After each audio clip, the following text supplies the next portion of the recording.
Hello guys, आज हम discuss करेंगे फ्रांसीसी क्रांति। बहुत ही इंटरेस्टिंग टॉपिक है। Class 9 history. हम लोग डायग्राम में डिस्कस करते हैं। लिबर्टी या किसी महिला कलाकार द्वारा रचित दुर्लभ चित्रों में से एक है। इसको क्या रिप्रेजेंट किया है, क्या दिखाया गया है? कुछ हाथ में इनके कागज दिखाई दे रहे हैं आपको, कुछ अपनी बुक में आप देखेंगे कुछ हाथ में भी है, इन्होंने पकड़ा हुआ है कुछ ऐसे, देखिएगा गौर से। तो ये क्या है कि दुर्लभ चित्रों में से एक है। अब कुछ महिलाओं के लिए भी ये संभव हो गया उस समय कि वो प्रशिक्षण प्राप्त कर सकें और हर 2 साल में लगने वाली सैलोन नामक नुमाइश में अपने चित्रों को प्रदर्शित कर सकें। एग्जीबिशन लगती है हर 2 साल में। और क्रांतिकारी घटनाक्रम के चित्रण की महिलाओं को ट्रेनिंग मिलने लग गई। तो हर 2 साल में लगने वाली सैलोन नाम की एग्जीबिशन में अपने अपने चित्रों का प्रदर्शन करने का मौका भी महिलाओं को मिला। कहाँ की बात चल रही है? फ्रांस की। यह तस्वीर स्वतंत्रता का नारी रूपक है, अर्थात नारी आकृति स्वतंत्रता का प्रतीक है।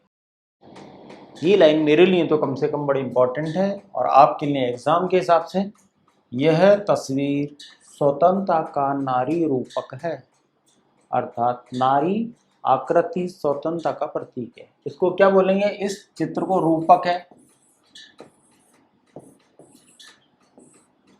और नारी क्या लिखा है? नारी आकृति स्वतंत्रता का रूपक है। तो हमें क्या ध्यान रखना हमारे एग्जामिनेशन पॉइंट से कि नारी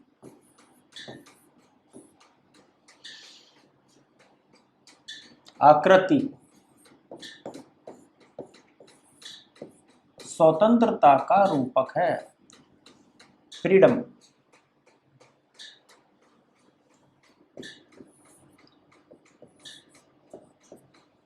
ठीक है, तो ये फ्रीडम को दर्शाता है, स्वतंत्रता को दर्शाने के लिए महिलाओं को यूज किया है चित्रकारों ने।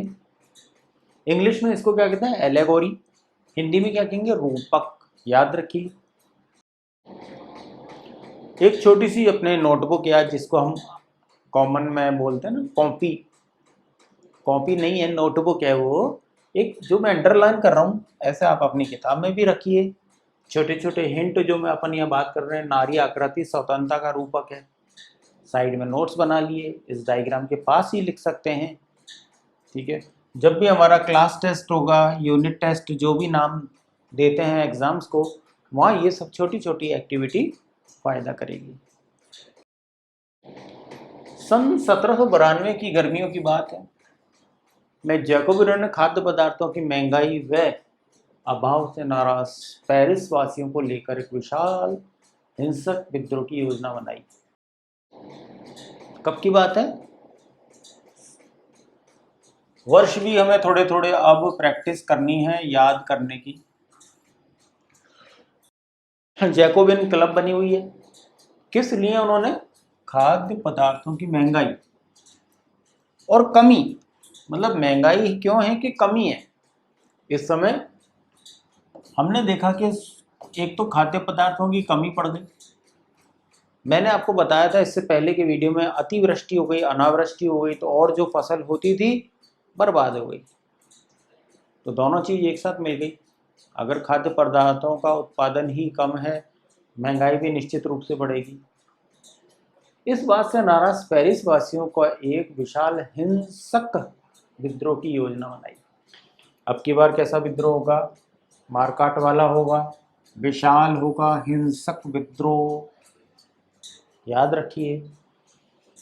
10 अगस्त की सुबह उन्होंने टोलिये के महल पर धावा बोल दिया, राजा के रक्षकों को मार डाला और खुद राजा को कई घंटों तक बंधक बनाए रखा। तो हमने देखा योजना क्या बनाई थी? हिंसक विद्रोह। हिंसक विद्रोह को कामयाबी मिल गई। आगे देखिए, बाद में असेंबली ने शाही परिवार को जेल में डाल देने का प्रस्ताव पारित किया कि इनके परिवार को कैद करो। असेंबली ने शाही परिवार को कैद के आदेश दे दिए, प्रस्ताव पारित हो गया। नए चुनाव हुए वापस से। अब की बार क्या हुआ? 21 वर्ष से अधिक उम्र वाले सभी पुरुष चाहे उनके पास संपत्ति हो या नहीं, को मतदान का अधिकार दिया गया। बहुत इंटरेस्टिंग बात हो गई। 92 की गर्मियों की बात है, खाद्य पदार्थों की कमी है, खाद्य पदार्थ बहुत महंगे मिल रहे हैं। जैकोबियन क्लब कह लो या जैकोबियंस ने एक मारकाट वाले विद्रोह की योजना बनाई। 10 अगस्त की सुबह उन्होंने ट्यूलरे के महल पर धावा बोल दिया और राजा के रक्षकों को मार डाला और खुद राजा को कई घंटे तक बंधक बनाए रखा। फिर असेंबली ने शाही परिवार को जेल भेजने का प्रस्ताव भी पारित हो गया। वापस नए चुनाव कराए गए। इस बार क्या हुआ? अद्भुत काम। याद रखिए, 21 वर्ष से अधिक वाले, क्या लिखा है ध्यान दीजिए, सभी पुरुषों, चाहे वो मालदार हैं या नहीं, संपत्ति है या संपत्ति विहीन है, उन सबको मतदान का अधिकार मिल गया। देखिए, इतना होने के बाद भी अभी भी महिलाओं को, समस्त महिलाओं को वोट डालने का अधिकार नहीं मिला है। अब की बार सिर्फ इनको ही वोट का अधिकार मिला है। 21 वर्ष से अधिक हैं, चाहे वो मजदूर हैं, कृषक हैं, भूमिहीन हैं, जैसे भी हैं, संपत्ति है या ना है, सबको यह अधिकार मिल गया।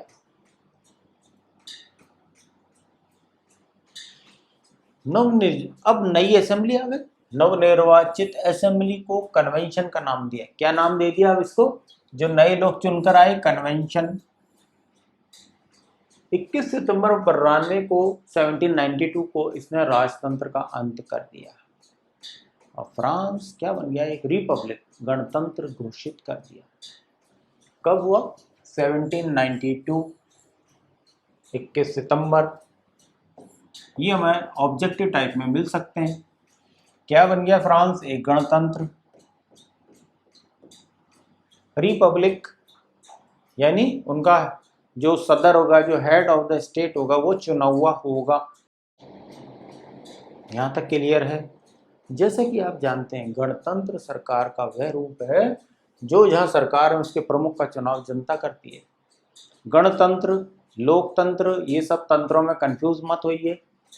याद रखिए, गणतंत्र सरकार का वह रूप है जहां सरकार एवं उसके प्रमुख का चुनाव जनता करती है। तो क्या हमारे राष्ट्रपति जी, मैं भारत की बात कर लेता हूं बीच में, भारत के राष्ट्रपति जनता द्वारा चुने जाते हैं? तो फिर हम रिपब्लिक अपने आप को गणतंत्र क्यों कहते हैं? एक सवाल छोटा सा, आप इसको ढूंढिए, दोबारा सुनिए, इसी में आपको जवाब छुपा हुआ मिलेगा। गणतंत्र सरकार का वह रूप है जहां सरकार और उसके प्रमुख का चुनाव जनता करती है। तो हमारे प्रमुख कौन है? राष्ट्रपति जी, महामहिम राष्ट्रपति जी। उनका चुनाव आप गए कभी वोट देने? कभी पूछिए आप घर पे, कोई राष्ट्रपति जी के चुनाव के लिए वोट देने गए क्या? तो फिर हम गणतंत्र कैसे हैं? तो बात कीजिए, है ना। यह वंशानुगत राजशाही नहीं है कि पिताजी के बाद उनका बेटा, फिर उसका बेटा, फिर उसका बेटा। अब ऐसा नहीं है। आप कुछ अन्य गणतांत्रिक देशों के बारे में जानकारी प्राप्त करने की कोशिश करें और देखें कि वे कब और कैसे गणतंत्र बने। यही नहीं कि हम फ्रांस की रिवॉल्यूशन हमारे कोर्स में है और इसको पढ़ लें और हमारे को मार्क्स तो मिल ही जाएंगे, कोई वो नहीं।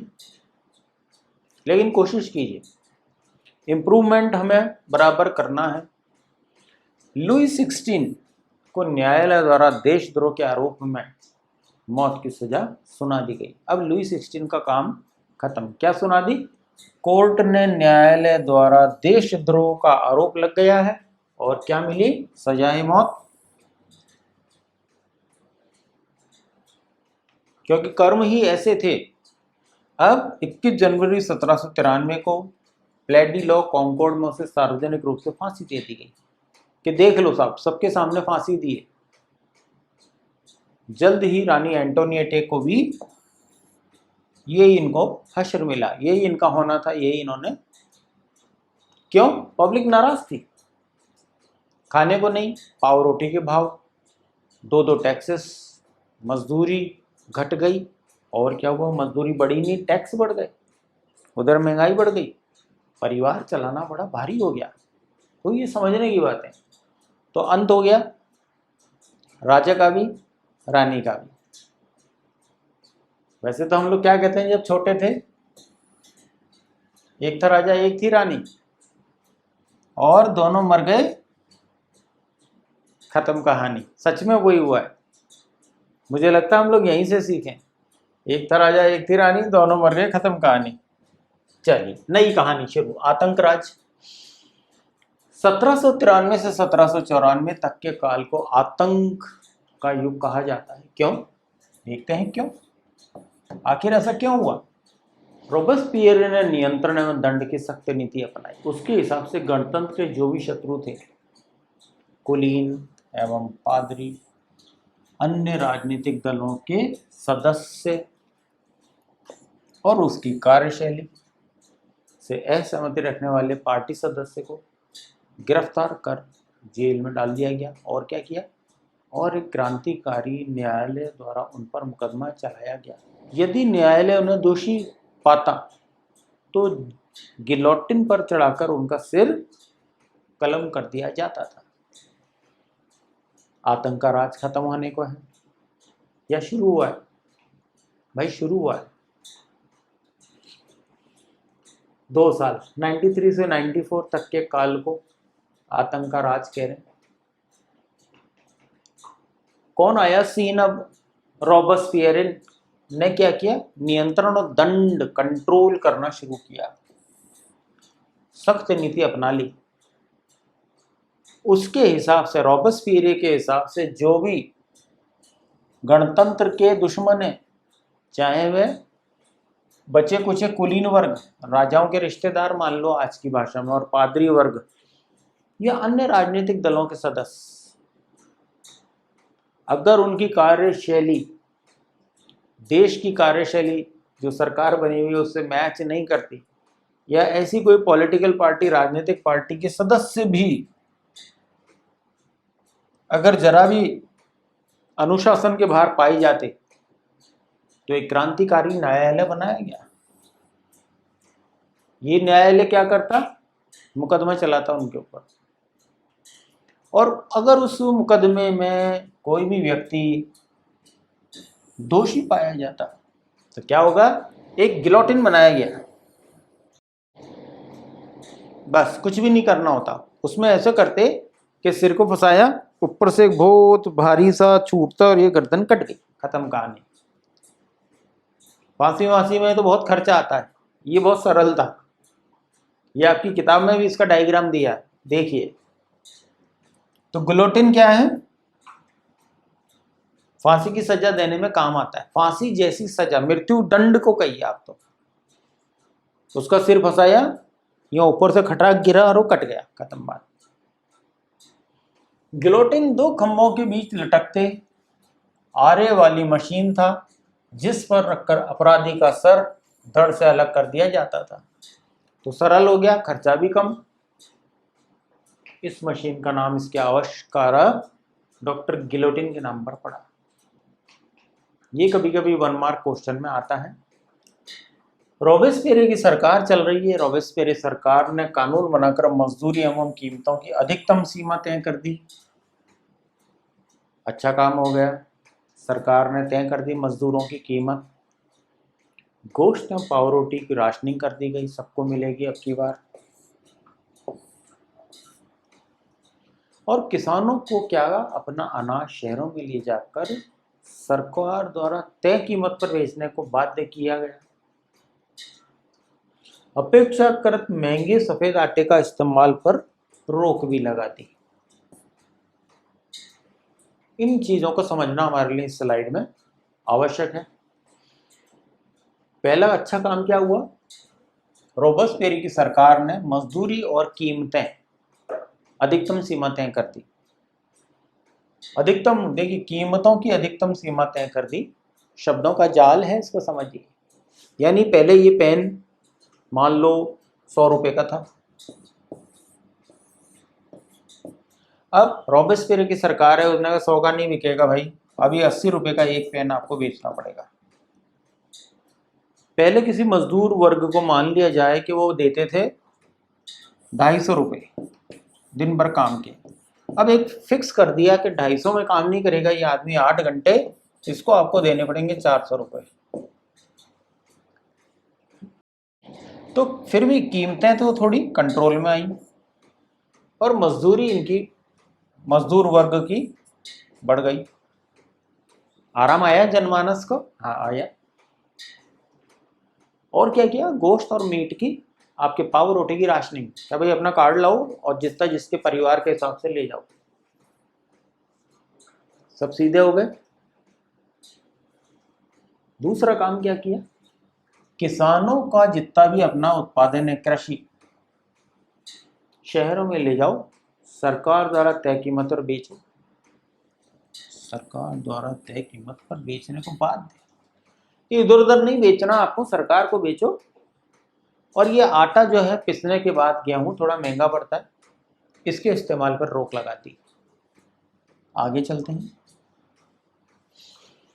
अब क्या हुआ, सभी नागरिकों के लिए साबुत गेहूं से बनी और बराबरी का प्रतीक माने जाने वाली समता रोटी खाना कंपलसरी कर दिया कि यही खानी है। सबको एक थोड़ी भूरे कलर की ब्रेड मिलेगी, वही खानी है आप। बोलचाल और संबोधन में भी बराबरी का आचार व्यवहार लागू करने की कोशिश की गई। परंपरागत जो मॉन्स्योर, महाशय या मदाम, महोदया के स्थान पर अब सभी फ्रांसीसी पुरुषों महिलाओं को सिटोयन यानी नागरिक एवं सिटोयिन नागरिका महिला को कहोगे। सिटोयन और सिटोयना नाम से संबोधित करोगे आप। जैसे अपन लोग भी आजकल बोलने लग गए ना, और सर कैसे हैं, हाउ आर यू मैडम, तो ये बाहर की, मतलब ये ब्रिटिश, यानी आप कह लो कि ये कुलीन वर्ग की भाषा थी। अब क्या बोलोगे, नागरिक या नागरिका, यानी क्या बोलेंगे, हेलो नागरिक सुरेश आप कैसे हैं, ऐसे बोले, ऐसे बोलना पड़ेगा। नागरिका गीता आप कैसी हैं, ऐसे बोलना पड़ेगा। मैडम गीता आप कैसी हैं, नहीं। तो संबोधन यानी आम बोलचाल तक भी सरकार की नीतियों का बड़ा पावरफुल असर देखने को मिला। चर्चों को बंद कर दिया गया और उनके भवनों को बैरक या दफ्तर बना दिया गया, क्योंकि जनमानस इस समय चर्चों से ही त्रस्त था देखा जाए तो।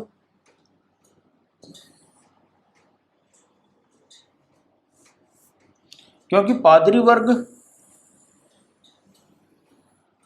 टैक्स नहीं दे रहा, सीमांत किसान, मजदूर वर्ग, रोज के खाने कमाने वाले, परिश्रमी लोग, मेहनती लोग, सरकार नहीं बदल गई, चर्चों को बंद कर दिया गया, उनके भवनों को ऑफिस या बैरक बना दिया गया कि फौजी लोग ठहरेंगे। बैरक में कौन ठहरते हैं, हमारे फौजी सैनिक लोग, कि ये लोग यहाँ विश्राम करेंगे, रुकेंगे, या ऑफिस बना दिए सरकारी। और सबके लिए एक सी ब्रेड बनेगी, अब समता रोटी का नाम रख दिया उसका, कि सबको ये मिलेगी। राशन की दुकान पर जाइए, आपको आपका गोश्त और पाव रोटी मिलेगी। महंगे सफेद आटे की जगह समता रोटी बनी बनाई मिलेगी, अनिवार्य कर दिया, कंपल्सरी। किसने किया, रॉबस्पियर ने। नई सरकार बन के आई है, सारे 21 साल से अबव के पुरुषों को, चाहे वो संपत्ति वाले हैं चाहे संपत्ति वाले नहीं है, सबको उसमें वोट डालने का अधिकार दिया गया। तो हमने इन वीडियो में ये देखा, ये जो भी मैं अंडरलाइन कर रहा हूँ इनको आप भी अंडरलाइन कर सकते हैं। इसी तरह से एग्ज़ाम्स की तैयारी करें और धीरे धीरे अपने ऑब्जेक्टिव टाइप भी और छोटे छोटे क्वेश्चन और आंसर जो हम यहाँ चर्चा कर रहे हैं इसमें, उनको लिखने की कोशिश जरूर करें। थोड़ा थोड़ा रोज़ लिखेंगे तो प्रैक्टिस आपकी बनी रहेगी। With this, million thanks for watching video. Thank you.